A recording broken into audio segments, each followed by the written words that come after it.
هلمند کې د لښکرګاه ښاروالۍ له لوري د نورو رغنیزو پروژو په دوام دا ځل د شاوخوا 1400 متره سړک په پاخه او اساسي ډول د رغولو چارې پیل شوې چې په رغولو سره به لښکرګاه ښار د بېلابېلو شمالي ولسوالیو سره وصل شي.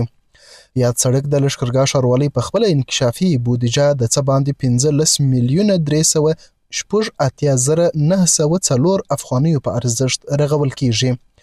د مسؤلینو په خبره نوموړی سړک په 3 فازونو کې رغول کیږي چې د لومړي فاز چارې بشپړې شوې د دوهم فاز چارې نن پیل او د دریم هغه به په نږدې راتلونکي کې پیل شي. او د دې سړک ټول لګښت څه باندې 15 میلیونه اټکل شوی دی چې دغه 3 کیلومتر چې ښاروالۍ مربوط دي دا سړک په جوړیږي او ان شاء الله امید لرم چې د یوې میاشتې په جریان کې به دا چارې بشپړې شي.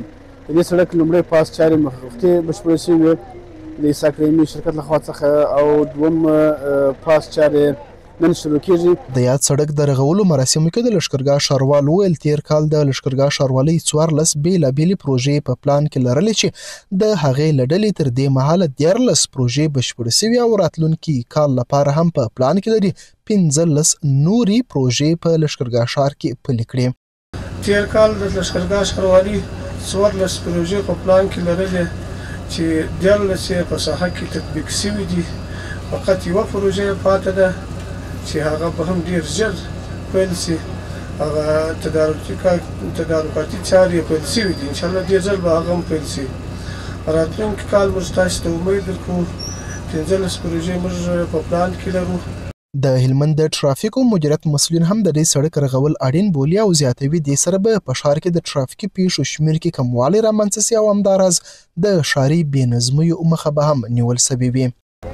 تر ډیره حده پورې به د ولسونو د غم راسي وسګلوات هم راسي او پر هغه پله باندې چې لښکرګاه د بولان خواته کوم پل چې دی پر هغه پله باندې به هم ډېر وسګلوات راسي او د ولس لپاره به ډېر اسانتیا سي ځکه دغه بیا چې دی دغه سړک او د هرات نیمروز فراه یعنې دغه د مسلمانانو لپاره باندې ډېر لنډ هم سي او وساب هم سي.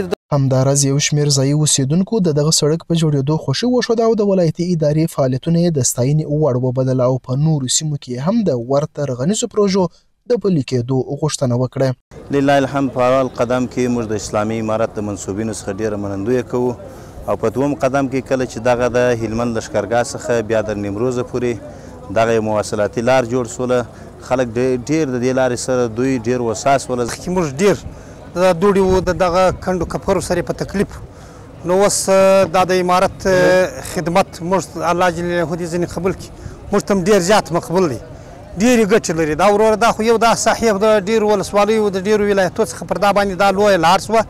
دوهم دا خدمت چې د الله جل جلاله د رضا لپاره دوی وکړي موږ یې د ډېرو مشکلاتو څخه په امن کړو. خلاص ډېره ګټه رسولې ده ولې لارې سره بېکاره وې خرابې وې بس بیخي ډېره ګټه یې رسولې ده. انشاءالله خدای دې وکړي خدای دې دوی ته وس و طاقت ورکړي چې دغه چرۍ مرۍ وو دا د کوڅو صفایانې وو دغه مراسم د یادونې وړ ده چې د لښکرګاه ښاروالۍ له لوري روان کال په خپله انکشافي بودیجه د لښکرګاه ښار بېلابېلو سیمو کې 14 بېلابېلې پروژې په پلان کې نیول شوي وي چې د هغو له ډلې یې 14 پروژې پلي شوي او د پاتې یوې پروژې چارې به هم ډېر ژر پیل شي.